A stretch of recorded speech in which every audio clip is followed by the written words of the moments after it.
ধর্ম বুঝুন, জানুন আর মানুন, এটাই হচ্ছে সফলতা। যদি আপনি নিজের যুক্তিকে দাঁড় করিয়ে ভক্তকে পশ্চাতে ফেলে যাওয়ার মতো সাহস দেখিয়েছেন, তাহলে আমি আপনি ব্যর্থ।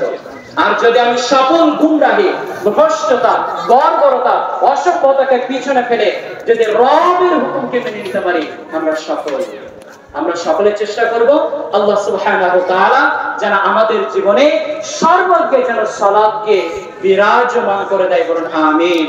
আমাদের জীবনের সূচনা শেষ সবটাই যেন সালাত আর সালাত হয়, হবে না ইনশাআল্লাহ? চেষ্টা করবেন ইনশাআল্লাহ। মান জাদ্দা ওয়াজাদা, চেষ্টা করলেই পাবেন। আল্লাহ বলছে ওয়া আল্লাইসাল ইনসান ইল্লা মা সাআ, আপনি চেষ্টা করবেন যার জন্য আল্লাহ আপনাকে সেটাই দিবেন। আমরা অবশ্যই চেষ্টা করব। আল্লাহ সুবহানাহু ওয়া তাআলার পরিচয়ে আমি এতটুকু বলতে চাই, হে রব, তুমি আমার মুসলিম যুবক ভাইদেরকে হিদায়াত করো। আমরা যারা